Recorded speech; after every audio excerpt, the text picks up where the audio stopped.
السلام علیکم ورحمۃ اللہ وبرکاتہ۔ بسم اللہ الرحمن الرحیم۔ الحمد للہ وکفی وسلام علی عبادہ الذین اصطفی، اما بعد۔ اعوذ باللہ من الشیطان الرجیم، بسم اللہ الرحمن الرحیم۔ یا ایہا الذین آمنوا آمنوا باللہ ورسولہ، وقال سبحانہ وتعالی ومن أعرض عن ذكري فإن له معيشة ضنكا، صدق الله العظيم۔ وقد قال النبي صلى الله عليه وآله وسلم الدين النصيحة، أو كما قال عليه الصلاة والسلام۔ بہت ہی عزت و احترام کے مستحق میرے بزرگوں، قابل قدر دینی اور ایمانی بھائیوں، اللہ تبارک و تعالی نے اس دنیا کے اندر روز اول سے یا دنیا بنانے کے کچھ دنوں کے بعد انسانوں کو اس دنیا میں بھیجا، یا انسانوں کو اس دنیا کے لیے پیدا کیا، اور انسانوں کی رہنمائی کے لیے اللہ تبارک و تعالی نے تقریباً 1.25 لاکھ انبیاء علیہم السلام مبعوث فرمائے، اور سب سے آخر میں نبی اکرم علیہ السلام تشریف لے کر آئے۔ نبی اکرم علیہ السلام کو اللہ تبارک و تعالی نے جو دین اسلام دیا تھا، آپ علیہ السلام نے وہ ٹھیک ٹھیک اپنے صحابہ تک پہنچایا۔ حجۃ الوداع کے موقع پر تقریباً 1 لاکھ صحابہ اکرام اللہ کے رسول علیہ السلام کے ساتھ تھے۔ آپ علیہ السلام اپنی اونٹنی کے اوپر تشریف فرما تھے۔ آپ نے پہلے تمام صحابہ کو مخاطب کیا، اس کے بعد آپ نے صحابہ اکرام سے معلوم کیا کہ اللہ تبارک و تعالی نے جو دین لے کر مجھے تمہارے پاس بھیجا تھا، کیا وہ میں نے تمہیں پہنچایا یا نہیں پہنچایا؟ تمام صحابہ اکرام نے یک زبان ہو کر یہ بات کہی تھی، اللہ کے رسول، آپ نے اللہ کا پیغام پہنچانے میں حق ادا کر دیا۔ اس کے بعد آپ علیہ السلام نے آسمان کی طرف دیکھا اور اپنی انگلی سے اشارہ فرمایا اور کہا تھا، اے اللہ، میرے صحابہ اکرام جو کچھ کہہ رہے ہیں آپ اس کے اوپر گواہ ہو جائیے۔ صحابہ اکرام نے اللہ کے رسول علیہ السلام سے دین سیکھا اور اس پر عمل کیا، اور انہوں نے نبی اکرم علیہ السلام نے جو انہیں دین دیا، اس دین کو صحابہ اکرام نے اپنے ذہن و دماغ میں محفوظ کر لیا۔ وہ اللہ کے رسول علیہ السلام سے اتنی محبت کرتے، اگر کبھی وہ اللہ کے رسول علیہ السلام کو کچھ کرتا ہوا دیکھتے، وہ بالکل اس طرح سے وہ کام کرنے کی کوشش کرتے۔ جیسے اللہ کے رسول علیہ السلام نماز پڑھتے، ویسے صحابہ اکرام نماز پڑھتے۔ جیسے اللہ کے رسول علیہ السلام کھانا تناول فرماتے، اس طرح سے صحابہ اکرام کھانا کھاتے۔ جس طرح سے اللہ کے رسول علیہ السلام پانی پیتے یا وضو کرتے، اس طرح سے صحابہ اکرام کرتے۔ وہ عاشقوں کا مجمع تھا، اللہ تبارک و تعالی کی ایک چنی ہوئی جماعت تھی جو اللہ نے اپنے پیغمبر کے ارد گرد اکٹھا کر دی تھی۔ صحابہ اکرام کو اللہ کے رسول علیہ السلام کی سنتوں پر عمل کرنے کا اتنا جذبہ اور اتنا شوق تھا کہ ان کی چال ڈھال، ان کا بات کرنے کا انداز، ان کا کھانا کھانے کا انداز، ان کا نماز پڑھنے کا انداز، ان کا وضو کرنے کا انداز، ان کا مہمانوں سے ملنے کا انداز، یہ سارا کا سارا اللہ کے رسول علیہ السلام کے بالکل مطابق تھا۔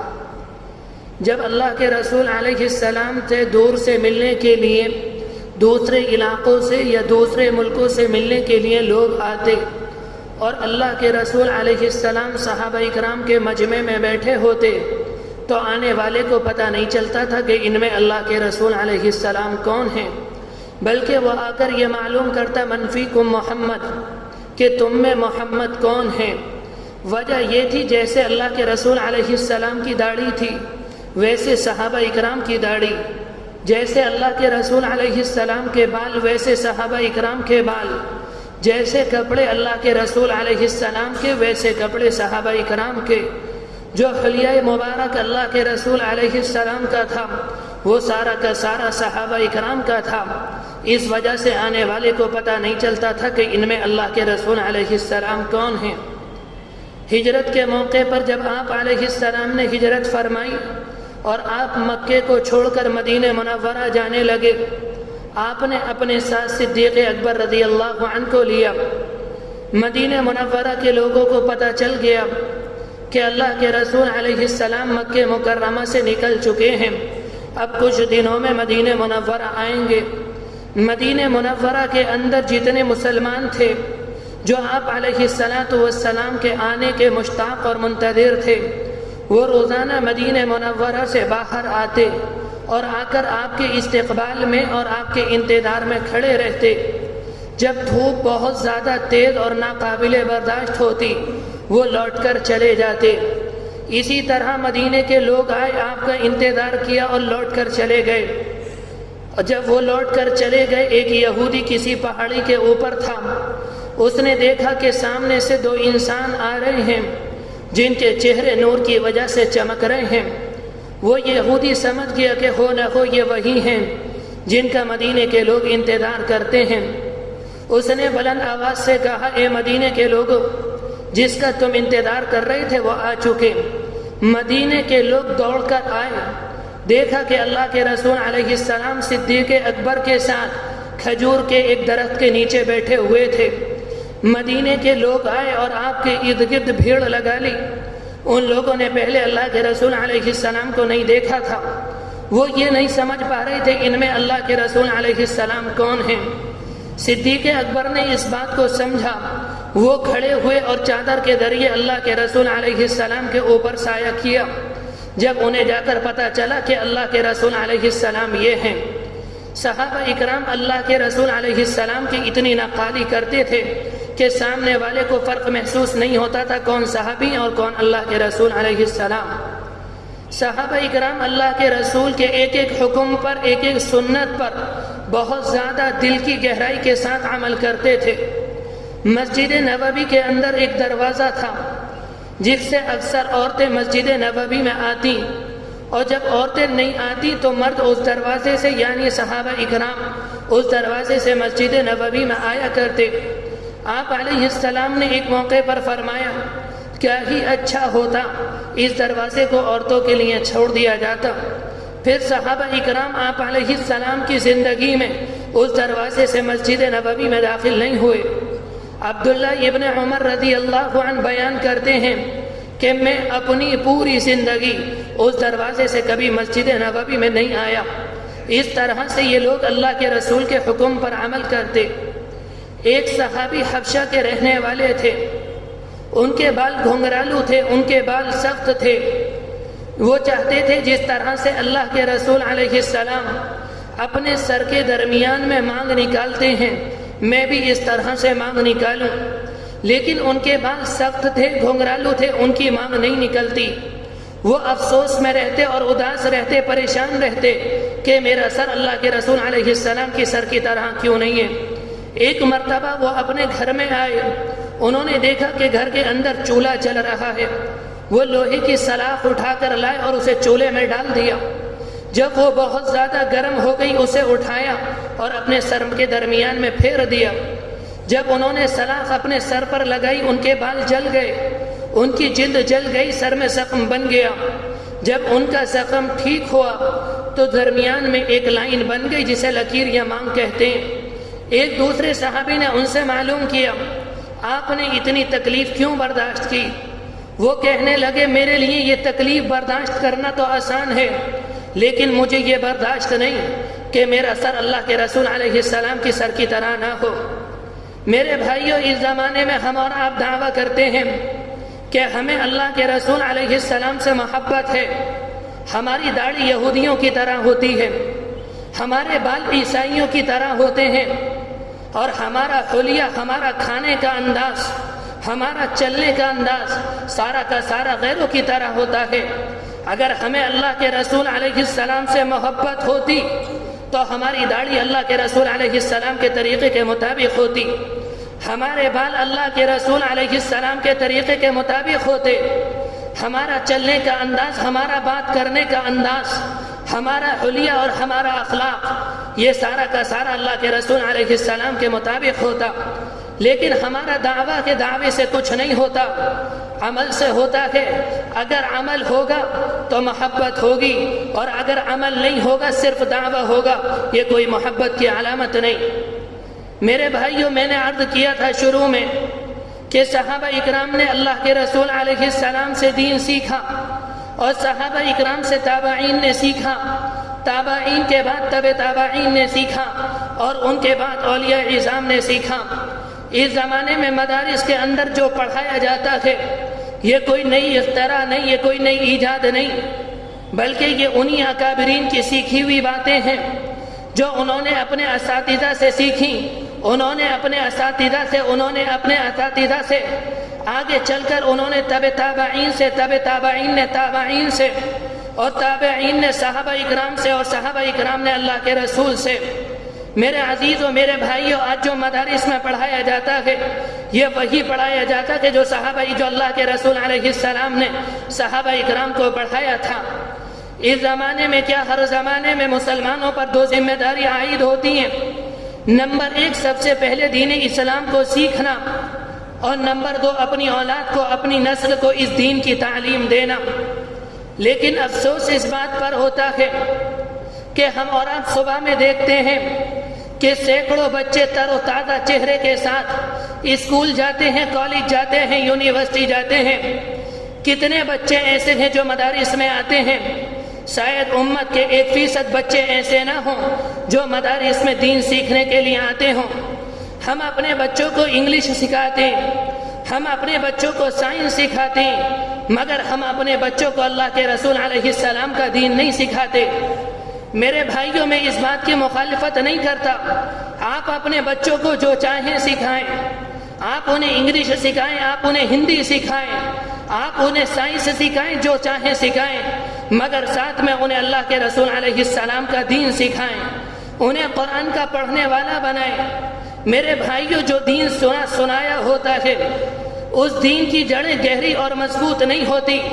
آج ہماری نوجوان نسل کا دین سنایا ہے، سامنے اگر کوئی مخالف انسان آ جائے اور پیغمبر علیہ السلام کی ذات کے اوپر 2-3 شک والے جملے بول دے، امت کے لوگ پریشان ہو جاتے ہیں، الجھن میں پڑ جاتے ہیں۔ یہ پریشانی اس لیے آتی ہے کہ ہم نے دین سیکھا نہیں ہوتا۔ اگر ہم نے دین سیکھا ہوتا، ہم نے اللہ کے رسول علیہ السلام کی سیرت کو پڑھا ہوتا، آج ہمارے سامنے یہ پریشانی نہیں آتی۔ پریشانی اس لیے آتی ہے کہ ہم نے دین نہیں سیکھا۔ میرے بھائیوں، کل ہی میں نے ایک کتاب کے اندر ایک مضمون پڑھا۔ اس کتاب کے اندر یہ لکھ رہا تھا کہ ایک نوجوان لڑکی ایک عالمہ کے پاس آئی جس کی عمر تقریباً 22 سال تھی اور وہ BA کر چکی تھی۔ وہ عالمہ کے پاس آئی، اپنا موبائل بند کر لیں۔ وہ عالمہ کے پاس آئی اور آ کر ان سے کہتی ہے کہ میرے والدین میری شادی کرنا چاہتے ہیں، آپ مجھے غسل کے فرائض سکھا دیں۔ وہ اس عالمہ نے اس بچی سے کہا، تمہاری عمر اس وقت تقریباً 22 سال ہے اور 15 سال کی عمر میں تم جوان ہوئی ہوگی اور ہر مہینے غسل بھی کرتی ہوگی، تم غسل کس طرح سے کرتی ہو؟ وہ کہنے لگی، جس طرح سے دوسرے نہاتے ہیں میں بھی اس طرح سے نہا کر آ جاتی ہوں، مجھے غسل کا اندازہ نہیں، جس طرح سے دوسرے نہاتے ہیں اس طرح سے میں نہا کر آتی ہوں۔ وہ عالمہ سر پکڑ کر بیٹھ گئی اور کہنے لگی، 7 سال جو تم نے نمازیں پڑھی وہ ناپاکی کے حالت میں پڑھی، 7 سال جو تم نے روزے رکھے وہ ناپاکی کے حالت میں رکھے، 7 سال جو تم نے قرآن مجید کی تلاوت کی یہ تم نے ناپاکی کے حالت میں رکھے۔ اس کا ذمہ دار کون ہے؟ تمہارے والدین نہیں ہے تو اور کون ہے؟ ابھی کچھ ہی سال پہلے کی بات ہے، تقریباً ہمارے محلے میں ایک لڑکا 13 سال کا تھا، میں نے اس بچے سے معلوم کیا کس کی امت میں ہو. وہ بڑی شور سے کہتا کہ ہم اللہ کی امت میں ہیں. یہ تو ہماری نوجوان نسل کا حال ہے جسے یہ نہیں پتا ہم کس کی امت میں ہیں. میرے بھائیوں، انہی باتوں کو دیکھتے ہوئے ہم نے اس بات کا ارادہ کیا ہے انشاءاللہ اپنی مساجد کے اندر مکاتب کا نظام قائم کریں گے. اس میں قرآن مجید پڑھایا جائے گا، اس میں اللہ کے رسول علیہ السلام کی احادیث یاد کرائی جائیں گی، ان میں بچوں کو فرائض یاد کرائے جائیں گے، ان میں دین کے عقائد، بچوں کے عقائد درست کرائے جائیں گے. آپ سے درخواست اتنی ہے، جب آپ کی مسجد میں ہمارا مکتب پہنچے اور آپ چاہتے ہیں کہ میرے بچے کا ایمان محفوظ رہے تو آپ اپنے بچے کو مکتب کے اندر داخل کر دینا. ہم 6 گھنٹے نہیں لیں گے، ہم صرف آپ کے گھنٹے بچے کا پون گھنٹہ یا آدھا گھنٹہ لیں گے. میرے بھائیوں، میں اللہ کے رسول علیہ السلام کے اوپر کچھ بات کر رہا تھا کہ اللہ کے رسول علیہ السلام نے جو صحابہ اکرام کو دین پہنچایا وہ آسانی کے ساتھ نہیں پہنچایا. اللہ کے رسول علیہ السلام کو پریشانیاں اٹھانی پڑی. آپ علیہ السلام راتوں میں روتے اور بے چین ہو جاتے. آپ کی پوری رات سجدوں میں گزرتی اور آپ اللہ سے یہ بھیک مانگتے، اے اللہ میری قوم کو ہدایت دے دیجئے، یہ مجھے پہچانتے نہیں، جس دن یہ مجھے پہچان لیں گے میرے اوپر ایمان لے کر آئیں گے. آپ اتنا روتے، اتنا تڑپتے کہ اللہ تبارک و تعالی کو خود آپ کی تسلی دینی پڑتی. جبرائیل امین قرآن مجید کی آیت لے کر آتے، وَلِرَبِّكَ فَاصْبِرْ، اے پیغمبر آپ اپنے رب کے لیے صبر کیجئے، اللہ آپ کو ضائع نہیں کرے گا، آپ کی محنت رائے گا نہیں جائے گی، آپ محنت کریں گے انشاءاللہ لوگ اس دین کو قبول کریں گے. اللہ کے رسول علیہ السلام نے پریشانیاں برداشت کی. اللہ کے رسول کا سب سے بڑا دشمن ابو جہل تھا. جب وہ آپ کا دشمن تھا آپ نے یہ نہیں دیکھا کہ یہ میرا دشمن ہے، میں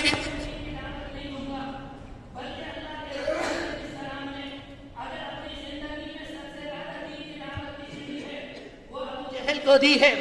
آپ اس کے گھر ایک مرتبہ نہیں سینکڑوں مرتبہ اس کے پاس گئے. ایک مرتبہ مکہ مکرمہ کے اندر خطرناک طوفان آیا، خطرناک آندھی اور خطرناک بارش تھی. لوگ ڈر گئے، لوگ سہم گئے، اپنے گھروں کے اندر داخل ہو گئے. لوگوں نے دروازے بند کر لیے. ابو جہل کے دروازے پر دستک ہوئی. ابو جہل نے اپنی بیوی سے کہا، اس وقت اگر کوئی انسان آیا ہے تو وہ بہت مجبوری کی حالت میں آیا ہے، جو مجھ سے سوال کرے گا میں اس کے سوال کو پورا کروں گا. ابو جہل نے آ کر دروازہ کھولا. دروازہ کھول کر دیکھتا ہے کہ اللہ کے رسول علیہ السلام تشریف فرما ہے. معلوم کیا کیسے آنا ہوا. اللہ کے رسول علیہ السلام کہتے ہیں میرے دل میں یہ تمنا ہوئی، آج خطرناک موسم ہے، شاید تیرا دل، اللہ نے تیرے دل کو میرے دین کے لیے موم کر دیا ہوگا، اس لیے میں دین کی دعوت لے کر تیرے پاس آیا ہوں. مگر اس وقت نے ایمان کو قبول نہیں کیا. ایک مرتبہ اللہ کے رسول علیہ السلام مکہ مکرمہ کے کسی بازار میں گزر رہے تھے. چند اوباش بیٹھے ہوئے تھے. انہوں نے آپس میں بات کی کہ یہ تو وہی انسان ہے جو ہمارے معبودوں کو برا بھلا کہتا ہے، جو ہمارے آباء و اجداد کو برا بھلا کہتا ہے. یہ وہی ہے جس نے بھائی کے درمیان جھگڑے کرا دیے، جس نے شوہر اور بیوی کے درمیان تفریق کرا دی. وہ سارے کے سارے اللہ کے رسول علیہ السلام کے پاس آئے اور آپ کو گھیر لیا. پہلے انہوں نے آپ کو گالیاں دی، اس کے بعد آپ کے ساتھ بدتمیزی کی. کسی نے آپ کی پگڑی کو کھینچا، کسی نے آپ کی داڑھی کو کھینچا، کسی نے آپ کے سر کے بال کو نوچا، کسی نے آپ کے کپڑوں کو کھینچا. اس وقت نے یہ کیا، پیغمبر کے چہرے پر تھوک دیا. جب اس نے یہ کام کیا تو دوسرے نے کیا اور تیسرے نے کیا. ایک وقت نے زمین سے مٹی اٹھائی اور اللہ کے رسول علیہ السلام کے چہرے پر ڈال دی، جس کی وجہ سے آپ کے چہرے پر کیچڑ سا بن گیا اور وہ اللہ کے رسول کو اس حال میں چھوڑ کر چلے گئے. آپ کی صاحبزادی حضرت زینب کو پتہ چلا، وہ آئیں اور پانی لے کر آئیں. اللہ کے رسول علیہ السلام کا چہرہ دیکھا تو آنکھوں میں آنسو آ گئے. آپ اپنی بیٹی کو تسلی دے رہے تھے کہ بیٹی رو مت، تسلی لو، تمہارا باپ یہ دین لے کر آیا ہے کہ ایک وقت آئے گا کہ ہر کچے پکے مکان میں تمہارے باپ کا دین داخل ہو کر رہے گا. اللہ کے رسول علیہ السلام کو پریشان کیا گیا. اللہ کے رسول علیہ السلام پر اوجھڑی ڈالی گئی.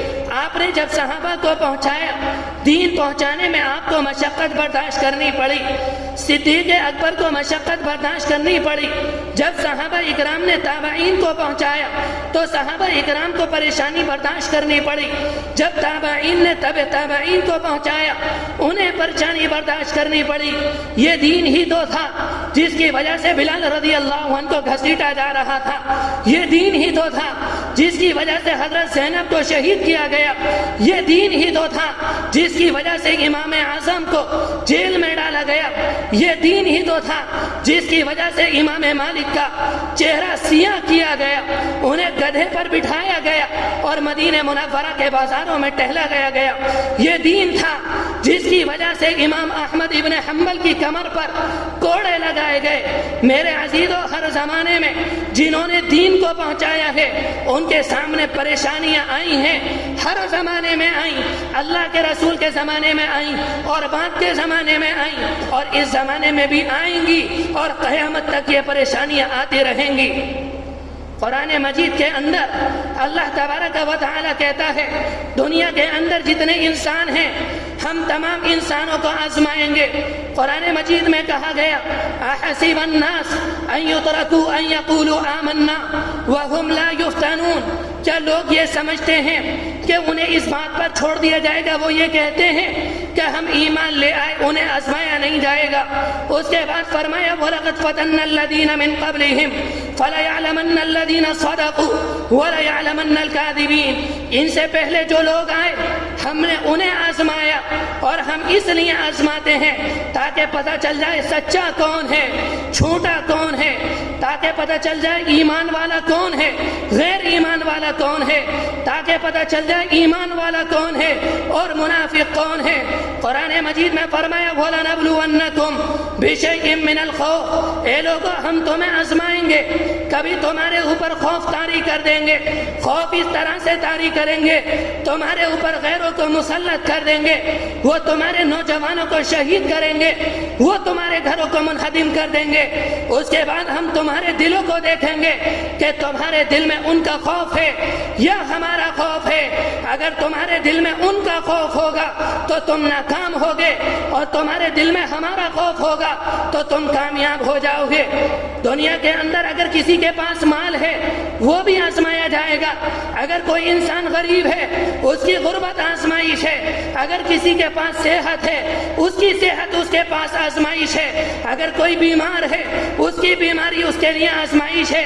اللہ کہتا ہے ہم نے مال اس لیے دیا تاکہ ہم دیکھیں گے کہ تم زکوٰۃ دیتے ہو یا نہیں دیتے، تم صدقہ کرتے ہو یا نہیں کرتے، جن کے پاس کھانے کے لیے نہیں تم ان کے کھانے کا انتظام کرتے ہو یا نہیں، جن کے پاس رہنے کو مکان نہیں ہم دیکھیں گے تم ان کے لیے مکان کا انتظام کرتے ہو یا نہیں۔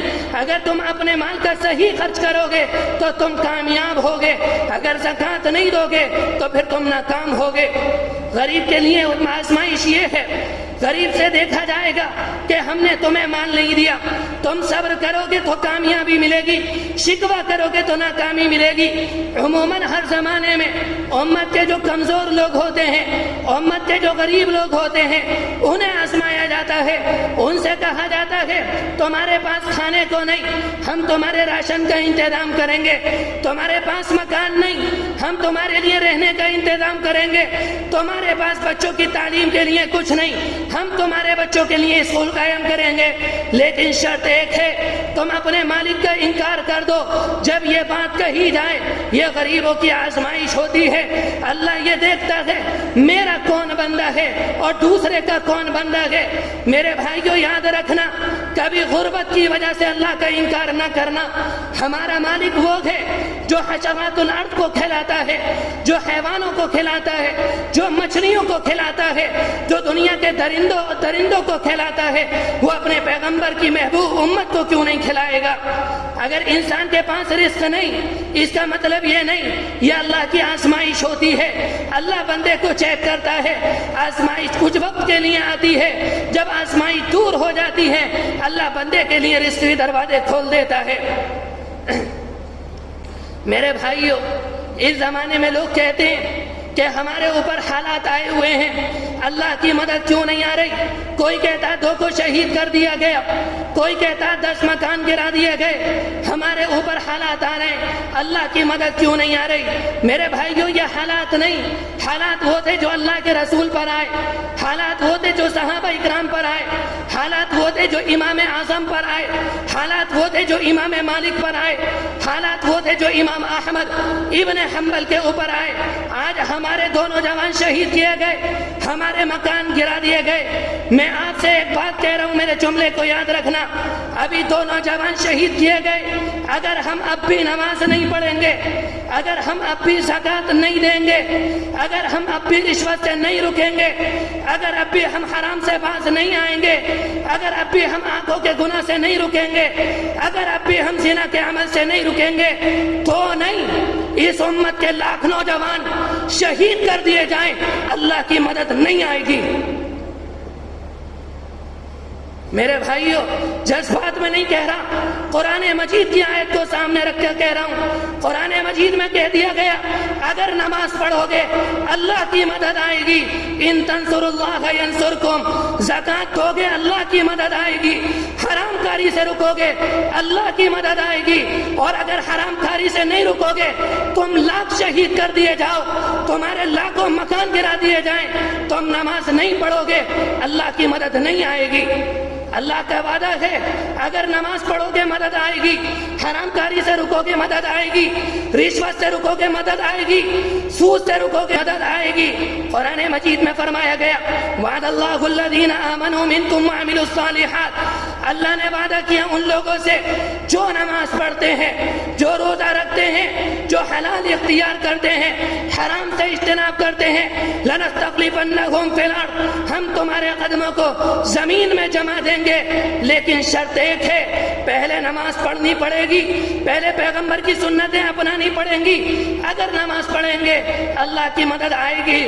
میرے بھائیو، اگر ہم چاہتے ہیں کہ اللہ کی مدد آئے، ہمیں نماز پڑھنی پڑے گی، ہمیں روزے رکھنے پڑیں گے، ہمیں حرام سے اجتناب کرنا پڑے گا، ہمیں گناہوں سے بچنا پڑے گا، تو انشاءاللہ اللہ کی مدد آئے گی۔ اللہ تبارک و تعالی کہنے سننے سے زیادہ عمل کرنے کی توفیق نصیب فرمائے، اور ہمیں نبی اکرم علیہ السلام کی سنتوں پر عمل کرنے والا بنا دے، نماز کا پابند بنا دے۔ اللہ جو حالات آئے ان پر انہیں اپنے فضل و کرم سے انہیں دور کر دے۔ امت کے جو لوگ دنیا سے جا چکے ان کی مغفرت فرما، جو بیمار ہیں انہیں شفا عطا فرما، ہمیں اور آپ کو آخری دم تک نبی اکرم علیہ السلام کے دین پر عمل کرنے والا بنا دے۔ وآخر دعوانا ان الحمد للہ رب العالمین۔